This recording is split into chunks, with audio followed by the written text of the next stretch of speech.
नमस्कार, AB star news देख रहे हैं आप और मैं हूं आपके साथ सोहन सिंह। रुक करेंगे यूपी की खबरों का। सबसे पहले बात मथुरा में कड़ी सुरक्षा व्यवस्था की। दरअसल हिंदू महासभा ने ऐलान किया था कि 6 दिसंबर यानी कि बाबरी विध्वंस की बरसी पर शाही ईदगाह में हनुमान चालीसा का पाठ करेंगे। लेकिन उनके इस ऐलान के बाद पुलिस ने सुरक्षा व्यवस्था आज दिन भर कड़ी रखी और वहां पर इतनी कड़ी सुरक्षा व्यवस्था थी कि जो परिंदा है वो भी पर नहीं मार पाया और आखिरकार सुरक्षा के पुख्ता इंतजामात वहां पर देखने को मिले हैं। तो हिंदू महासभा के ऐलान के बाद मथुरा में कड़ी सुरक्षा देखने को मिली। हिंदू महासभा ने मथुरा की शाही ईदगाह मस्जिद में हनुमान चालीसा का पाठ और लड्डू गोपाल की प्रतिमा को स्थापित करने का ऐलान किया था। हिंदू संगठनों के ऐलान के बाद मथुरा में प्रशासन अलर्ट पर आ गया है। मथुरा में शाही ईदगाह मस्जिद के आसपास धारा 144 लागू कर दी गई थी। बड़ी संख्या में पुलिस बल तैनात कर दिया गया। इस बीच पुलिस ने ईदगाह मस्जिद में कांवड़ लेकर घुसने का प्रयास कर रहे एक शख्स को भी हिरासत में ले लिया। अखिल भारत हिंदू महासभा के युवा प्रदेश अध्यक्ष ब्रजेश भदौरिया ने कहा था कि वे 6 दिसंबर को मथुरा श्री कृष्ण जन्मभूमि के नजदीक शाही जामा मस्जिद में रुद्राभिषेक करेंगे और लड्डू गोपाल की प्रतिमा स्थापित करेंगे। अगर पुलिस प्रशासन ने रोकने का प्रयास किया तो वहीं आत्मदाह कर लेंगे, जिसके बाद शाही ईदगाह और कृष्ण जन्मभूमि परिसर को छावनी में तब्दील कर दिया गया था। मल्टीपल लेयर सिक्योरिटी थोड़ा मिल रहा हूँ ना। सुपर जोन सेक्टर्स में डिवाइड करके सिविल पुलिस, पीएससी, ट्रैफिक और हमारे सादे वस्त्रों में हमारे सूचना की जो टीम है लगातार इसमें हमारा उद्देश्य है कि धारा 144 लगी हुई है, ऐसे कोई भी कार्यक्रम नहीं होने दिए जाए जिनकी ओर से हम साथ ही साथ इसमें कई लोगों की तरह से छुटपुट थी बनाने का प्रयास कर रहे थे, उसमें से कई लोगों को हम लोगों ने बंद रखा है।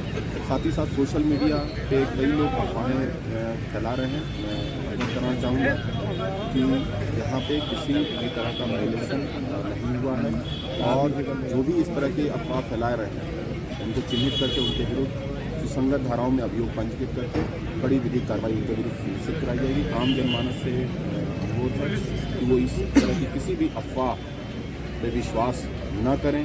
सोशल मीडिया पर कुछ पोस्ट हम लोगों ने उनके साथ किए हैं जिसमें कुछ आपत्तिजनक चीज़ डाली गई है। और शादियों का सीजन चल रहा है और शादियों से जुड़ी कई तस्वीरें भी वायरल हो रही हैं। कहीं दुल्हन घोड़ी पर सवार होकर एंट्री लेती हुई नजर आ रही है तो कहीं बग्घी पर दुल्हन का निराला अंदाज खूब वायरल हो रहा है। अब एक ऐसी ही तस्वीर आगरा से भी सामने आ रही है। तो आगरा में एक इटली के कपल ने शादी रचवाई है।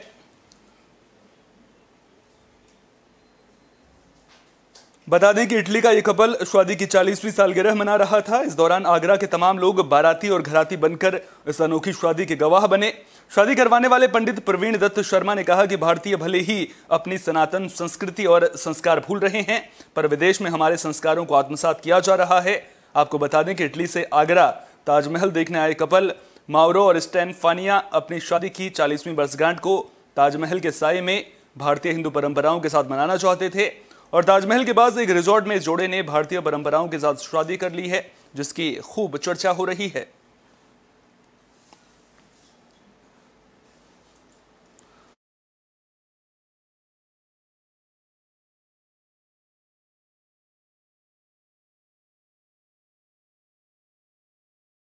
उन्नाव से 2 लाख की लूट का मामला सामने आया है। इस घटना के बाद इलाके में हड़कंप मच गया है। वहीं पुलिस सीसीटीवी फुटेज के जरिए बदमाशों तक पहुंचने की कोशिश कर रही है।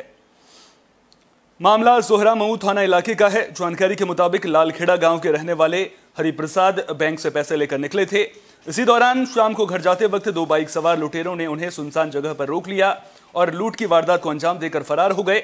दरअसल हरिप्रसाद की बेटी की 16 दिसंबर को शादी है और 11 दिसंबर को तिलक की रस्म होनी है, जिसके लिए उन्होंने बैंक से पैसे निकाले थे। मामले की जानकारी मिलने के बाद पुलिस की टीम मौके पर पहुंची। फिलहाल पुलिस सीसीटीवी फुटेज के जरिए लुटेरों तक पहुंचने की कोशिश कर रही है।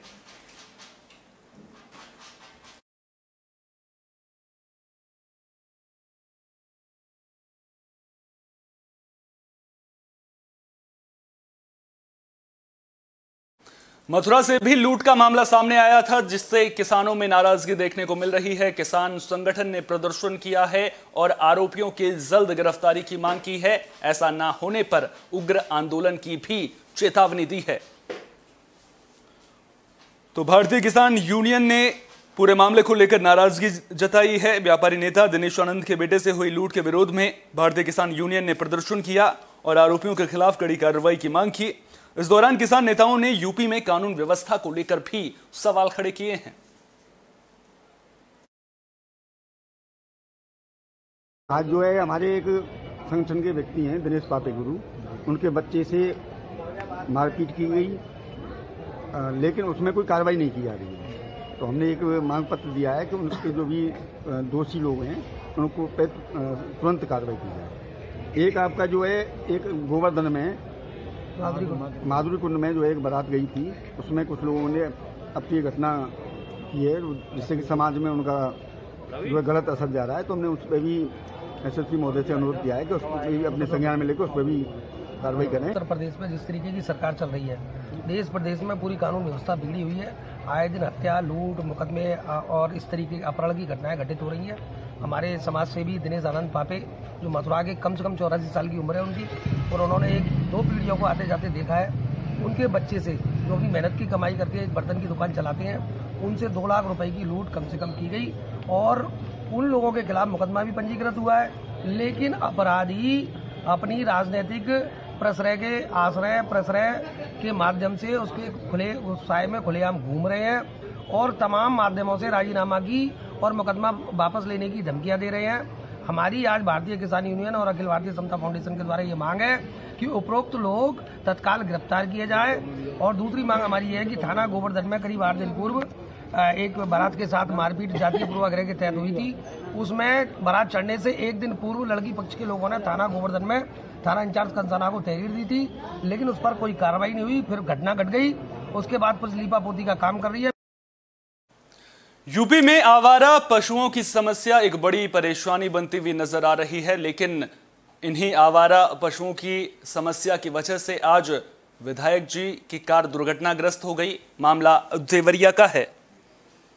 तो देवरिया में पूर्व मंत्री और रुद्रपुर विधायक जयप्रकाश निषाद की कार फैजाबाद में दुर्घटनाग्रस्त हो गई।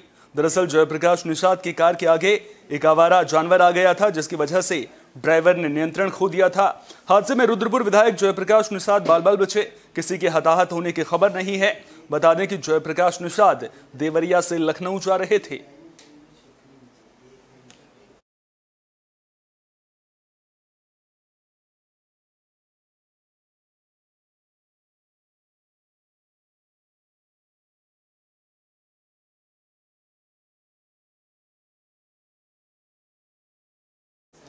पूर्व शिक्षा राज्य मंत्री विजय बहादुर पाल का निधन हो गया है। वो लंबी बीमारी से ग्रसित थे, जिसके बाद उनका तिरवा मेडिकल कॉलेज में इलाज भी चल रहा था।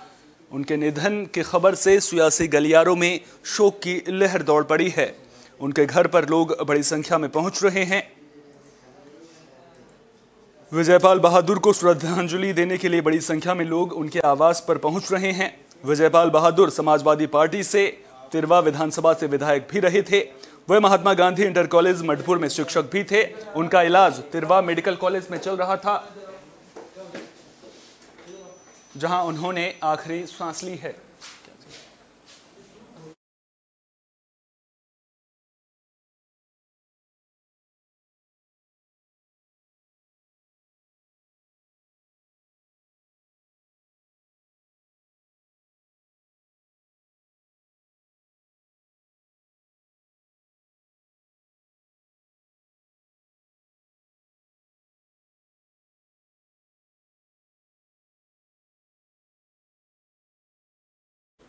लखनऊ रेंज के आईजी तरुण गाबा उन्नाव पहुंचे। यहां उन्होंने अलग अलग थानों में पहुंचे और वहां का निरीक्षण किया। इस दौरान उन्होंने साफ सफाई व्यवस्था दुरुस्त न मिलने पर नाराजगी भी जाहिर की है। अजगैन और सदर कोतवाली का इस दौरान आईजी लखनऊ रेंज ने निरीक्षण किया। अजगैन थाने में सफाई व्यवस्था ठीक न होने पर नाराजगी जताई। साथ ही लंबित पड़े मामलों को लेकर प्रभारी निरीक्षक को जरूरी दिशा निर्देश भी दिए। अजगैन थाने के निरीक्षण के बाद तरुण गाबा सदर कोतवाली पहुंचे। सदर कोतवाली में आईजी को सफाई व्यवस्था दुरुस्त मिली। आईजी ने लंबित पड़े मामलों के जल्द निपटारे के साथ अपराधियों पर कड़ी कार्रवाई के निर्देश दिए और लापरवाही मिलने पर कड़ी कार्रवाई की भी चेतावनी दी है।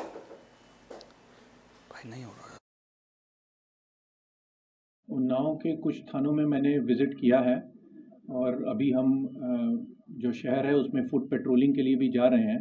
मैं सिर्फ ये कहना चाहूँगा कि प्रयास रहेगा कि हम सरकार की प्राथमिकताओं के अनुसार जनता को बेहतर पुलिस व्यवस्था दे सकें, उसके लिए ऐसा माहौल क्रिएट कर सकें कि जनता निर्भीक होकर अपनी समस्या लेकर थाने पर आ सके और साथ ही साथ जो अपराधी हैं उनका मनोबल बिल्कुल ना बढ़ने पाए, उन पर प्रभावी कार्रवाई जारी रह सके।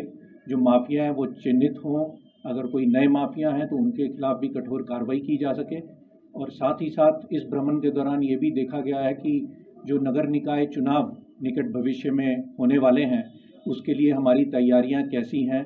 कोई अगर इस प्रकार के व्यक्ति हैं जो चुनाव में विघटन पैदा कर सकते हैं तो उनको समय रहते ही चिन्हित कर लिया जाए और उनके खिलाफ प्रभावी पुलिस कार्रवाई की जा सके। तो ये सब समीक्षा कर ली गई है और मुझे उम्मीद है कि हम नगर निकाय चुनाव को भी बेहतर ढंग से पीसफुल और संभल में लापता युवक का शव ईंट भट्टे पर मिलने से हड़कंप मच गया। परिजन हत्या की आशंका जता रहे हैं। पुलिस मामले की जांच में जुट गई है।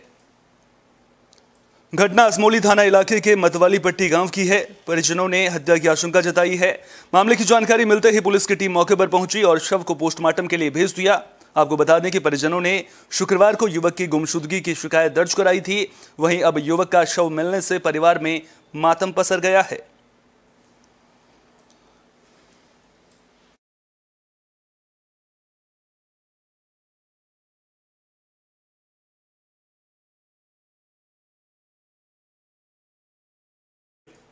गोंडा में चलती मालगाड़ी में आग लगने से हड़कंप मच गया। आपको बता दें कि यह घटना मैजापुर रेलवे स्टेशन के पास की है। ग्रामीणों ने शोर मचाया, जिसके बाद गाड़ी को वहां पर गार्ड ने रुकवाया और फिर आग पर काबू पाया गया।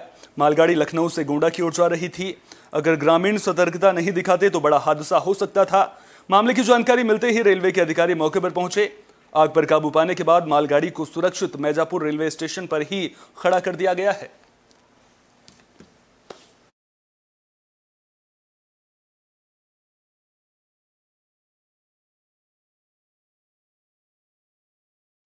यूपी की खबरों में फिलहाल के लिए इतना ही। देश दुनिया की तमाम अहम खबरों के लिए बने रहिए AB स्टार न्यूज के साथ, क्योंकि यहां पर खबरों का सिलसिला कभी नहीं थमता।